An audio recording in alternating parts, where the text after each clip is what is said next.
বন্ধুরা, আজ আপনাদের মাঝে অসাধারণ লাগালাগির গল্প নিয়ে চলে আসলাম। বন্ধুরা, আশা করি গল্পটি না টেনে শেষ পর্যন্ত দেখবেন। আমাদের ভিডিওটি ভালো লাগলে আমাদের চ্যানেলটি সাবস্ক্রাইব করুন এবং কমেন্ট করে জানিয়ে দিন আপনি কোন ধরনের গল্প সবচাইতে বেশি পছন্দ করেন। চলুন বন্ধুরা, গল্প শুরু করি। দরজা খুলে প্রিয়াঞ্জনা দেখে সুমনা ভাবি দাঁড়িয়ে। আকাশে তখন আকস্মিক একটা বজ্রপাত হয়। চমকে উঠে প্রিয়াঞ্জনা। শাহবাজ ভাইকে বাবা ডাকছেন। উনি তো খাচ্ছেন ভাবি।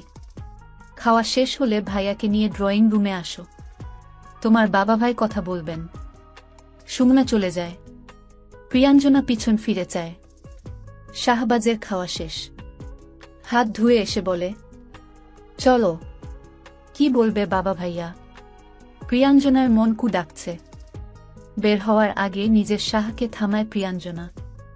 শাহবাজের ডান হাত নিজের মাথায় রেখে বলে, আপনি কসম করুন শাহ, কখনো আমাকে ছেড়ে যাবেন না। চোখে চোখ রাখে শাহবাজ। দুই কণ্ঠে বলে, কখনো না প্রিয়াঞ্জনা। যত ঝড় তুফান আসুক না কেন, তোমার শাহ কখনো তোমাকে ছেড়ে যাবে না। তুমি কেবল বিশ্বাস রেখো আমার উপর। প্রিয়াঞ্জনা কিছু বলার আগেই সুমনা ভাবি আবার ডাক দিলেন। অর্ধাঙ্গী আর বলতে পারল না সে তার শাহকে অনেক অনেক ভরসা করে। ড্রয়িং রুমের সোফায় বসে আছেন প্রবীর। প্রীতমও পাশে বসা। জোহরা নিজের ঘরের দরজায় দাঁড়িয়ে আছেন। শাহবাজকে বসতে বলেন প্রবীর। শাহবাজ সোফায় বসে। প্রিয়াঞ্জনা দাঁড়িয়ে আছে ডাইনিং টেবিলের পাশটায়। প্রিয়া। জি বাবা। ঘরে যাও। কেন বাবা? আমিও শুনতে চাই আপনাদের কথা। বেয়াদব হইতাছ দিন দিন। বিয়ে করছো নিজের পছন্দে, সংসার করছো নিজের মতো, তাই বইলা কি আদব কায়দা সব ভুইলা গেছ? আমরা যেই আদব কায়দা শিখাই দিছিলাম তোমার স্বামী মনে হয় তা ধইরা রাখতে পারে নাই। বাবা, আপনি এভাবে কথা বলছেন কেন? নিজের স্বামীর ভালো মন্দ দেখার অধিকার কি আমার নাই? বৌমা, এই ফাজিলরে ঘরে নিয়ে যাও তো মা। আমার হাতে চড় খাইব মাইয়াটায়। শাহবাজ হতভম্ব হয়ে বসে আছে। সুমনা এগিয়ে আসে প্রিয়াঞ্জনার কাছে। ঘরে চলো প্রিয়া। না ভাবি, আমিও শুনতে চাই বাবা কি বলবেন শাহকে। প্রিয়া। প্রীতম ধমকে উঠে। সুমনা বারবার আকুতি করে বলে, ঘরে চলো প্রিয়া। না ভাবি। তখনই জোহরা ছুটে আসেন। চুলের মুঠিতে ধরে আরেকটা চড় বসিয়ে দেন প্রিয়াঞ্জনার গালে। শাহবাজ দাঁড়িয়ে যায়। যেই মেয়েকে ছোট বাচ্চার মতো আগলে রেখেছিল সে, যার সামান্য হাত কাটলেও ছুটে যেত হসপিটালে, তার গায়ে আঘাত যেন তার কলিজায় লাগে। হাত মুঠো হয়ে আসে তার। প্রিয়াঞ্জনা গালে হাত দিয়ে দাঁড়িয়ে। জোহরা বেগমের মুখে যা আসছে তাই তিনি বলে চলেছেন, অনেক হয়েছে মা। আপনি আমার সামনে আমার স্ত্রীর গায়ে হাত তুলতে পারেন না। শাহবাজের কণ্ঠে তেজ প্রখর। জোহরা আরও ক্ষেপে যান। সুমনা এক প্রকার টেনে প্রিয়াঞ্জনাকে ঘরে নিয়ে যায়। এমন সময় প্রাপ্তি স্কুল থেকে ফিরে আসে। তাদের ঘরে যেতে বলে প্রীতম। জোহরা উচ্চকণ্ঠে বলে চলেছেন, তোমার মুখে আমাকে খবরদার মা ডাকবা না। একটা দুশ্চরিত্র লম্পটের সন্তান আর কেমনই হইব। অন্যের স্ত্রী ভাগায় নিয়ে বিয়া করছে তোমার বাপ। আমাকে তুমি স্ত্রী দেখাতে আসছ? আমার মেয়েরে আমি তোমার ঘরে আর দিব না। প্রীতমকে ইশারা করেন প্রবীর। জোহরার হাই ব্লাড প্রেশার। বেশি চিৎকার চেঁচামেচি করলে শরীর খারাপ করবে।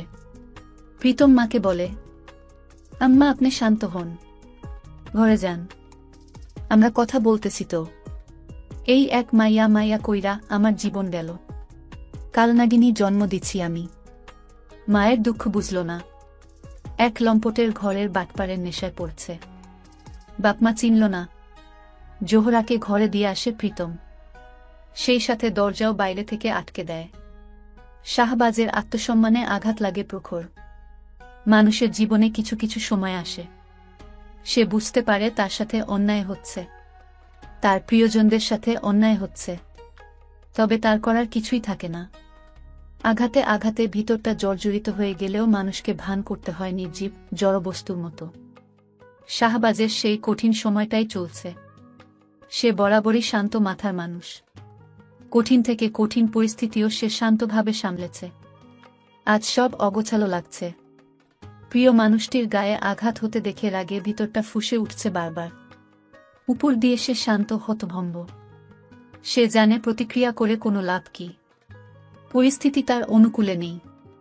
এলাকার দুজন মুরব্বী এসে পড়েন এর মাঝেই। শাহবাজ চুপচাপ মাথা নিচু করে সোফায় বসে। প্রবীর জিজ্ঞাসা করেন, তুমি নাকি কোটি কোটি টাকা আত্মসাৎ করছ? শাহবাজ মাথা তুলে চায় শ্বশুরের পানে। এই শ্বশুরের বাইপাস সার্জারির সময় লাখেরও উপরে টাকা খরচ করেছে সে। শান্ত কণ্ঠে উত্তর করে শাহবাজ, যদি কোটি কোটি টাকা আত্মসাৎই করতাম তাহলে কি আমার বউয়ের গহনা, ঢাকার ফ্ল্যাট সব জমিজমা বিক্রি করে মানুষের টাকা পরিশোধ করতাম? প্রীতম বলে, এত শত বুঝি না। আপনার বাবুর হাতের 2 দোকান, ফ্যাক্টরি সব নাকি ব্যাংকে জমা দিয়ে কোটি কোটি টাকা লোন নিচ্ছেন। আবার শুনলাম মানুষের কাছ থেকেও কোটি কোটি টাকা ধার নিয়ে শেয়ার বাজারে দিচ্ছেন। এখন লস খাওয়ায় আপনার চাচারা ভারত ভাগছে, আপনিও নাকি ভাগবেন? তুমি কিছুটা ভুল শুনছ। টাকা আমি নেই নাই, নিয়েছে আমার চাচারা। আমি এসবের কিছুই জানি না। ধরা পড়লে সবাই এসবই বলে। মুখ সামলে কথা বলো প্রীতম। তোমার বিপদে কিন্তু আমাকে পাশে পেয়েছিলে। খোটা দিচ্ছেন? ধরে নাও তাই।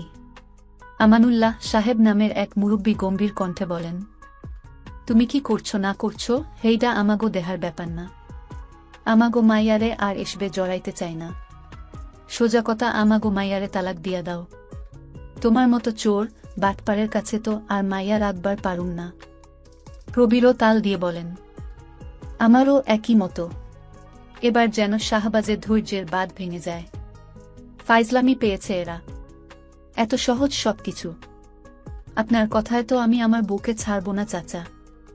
বোরহান নামের আরেক মুরব্বী প্রবীরকে বলেন, আপনার মেয়ের জামাই তো আস্ত বেতুমিজ। প্রীতম অনেকটা হুমকি মাখায় গলায় বলে, আমার বোনকে ডিভোর্স দিয়ে দেন। আপনার জীবনের কোনো ঠিক ঠিকানা নাই। আমরা চাই না আপনার এমন জীবনে আমাদের মেয়ে থাকুক। শাহবাজ কোনো উত্তর না দিয়েই বাসা থেকে বেরিয়ে যায়। জীবনে সে অকৃতজ্ঞ দেখেছে, তবে এদের মতো কৃতজ্ঞ দেখেনি। বাইরে তখন বেশ ঝড় শুরু হয়েছে। বাতাস বইছে প্রচণ্ড। এদিকে প্রিয়াঞ্জনাকে এক প্রকার ঘরে আটকে রেখেছে সুমনা। ভাবি, আপনি এমন নিষ্ঠুর কি করে হলেন? ক্রন্দনরত অবস্থায় বলে প্রিয়াঞ্জনা। বাইরে কি কথা হচ্ছে সে জানে না। মানুষটা কি আবার রাগ করে এই ঝড়ের মাঝেই বাইরে বেরিয়ে পড়েছে কিনা। প্রিয়াঞ্জনা নিজের ইন্টারের পড়াশোনা শেষ করেছে ঢাকা হলিক্রস কলেজ থেকে। মা শর্ত দিয়েছিলেন যদি ঢাকা মেডিকেলে চান্স না পায় তাহলে বিয়ে দিয়ে দিবে তার। অনেক পরিশ্রম করেও কোথাও চান্স পায়নি প্রিয়াঞ্জনা। জোহরা এক কথার মানুষ। তিনি প্রিয়াঞ্জনাকে বাসায় নিয়ে আসলেন। শুরু হলো পাত্র খোঁজা। তখন শাহবাজের সাথে তার 2.5 বছরের প্রেমের সম্পর্ক। ভয়ে ভয়ে ভাইয়াকে বলেছিল। সবাই অবশ্য মেনেও নিয়েছিল। প্রতিষ্ঠিত ছেলে, পড়াশোনাও ভালো জায়গা থেকে করেছে। কোনো বাধাই ছিল না। তবে বিপত্তি ঘটল এক জায়গায়। শাহবাজের খোঁজ খবর নিতে গিয়ে জানা গেল তার বাবা 3 বিয়ে করেছেন। তাও শাহবাজের তৃতীয় সৎ মা ছিলেন জোহরা বেগমের বড় ভাইয়ের বউ। বউ পালিয়ে যাওয়ায় আত্মহত্যার পথ বেছে নিয়েছিলেন জোহরার ভাই। এরপর জোহরা বেঁকে বসলেন। এই ছেলের সাথে কোনো ক্রমেই মেয়ের বিয়ে দিবেন না। জোহরার কথার উপর প্রবীর কিংবা প্রীতম কেউই কথা বলে না। হলো তাই। বিয়ে ভেঙে দিলেন তারা। প্রিয়াঞ্জনা চেয়েছিল বাসা থেকে পালিয়ে যেতে, তবে শাহবাজ কখনো চোরের মতো ভালোবাসার মানুষকে পেতে চায়নি। প্রিয়াঞ্জনার কান্না, অভুক্ত থাকা কোনো কিছুই জোহরাকে টলাতে পারেনি। শেষে আত্মহত্যার পথ বেছে নেয় প্রিয়াঞ্জনা। গলায় প্রায় দড়ি বেঁধে ফেলেছিল। তখনই সুমনা বুঝে ফেলে। দরজা ভেঙে উদ্ধার করা হয় তাকে। জোহরা সে রাতেই শাহবাজের সাথে প্রিয়াঞ্জনার বিয়ে দেন। বড়ই জটিল পরিস্থিতিতে আছে শাহবাজ আর প্রিয়াঞ্জনার সম্পর্ক। প্রিয়াঞ্জনা কাঁদতে কাঁদতে কখন যেন ঘুমিয়ে পড়ে। শাহবাজ অনেকটুকু পথ হেঁটে এসেছে। চায়ের দোকানের সামনে পেতে রাখা বেঞ্চিতে বসে সে। দোকান বন্ধ। সে কাক ভেজা প্রায়। দুহাত বেঞ্চে রেখে মাথা নিচু করে বসে থাকে অনেকক্ষণ। অতঃপর মাথা তুলে অন্ধকার আকাশপানে চায়। আমাকে এই শাস্তিটা দিবেন না আল্লাহ। আমি আমার প্রিয় মানুষটার কাছে পরপুরুষ হতে চাই না আল্লাহ। চিৎকার করে কাঁদে শাহবাজ।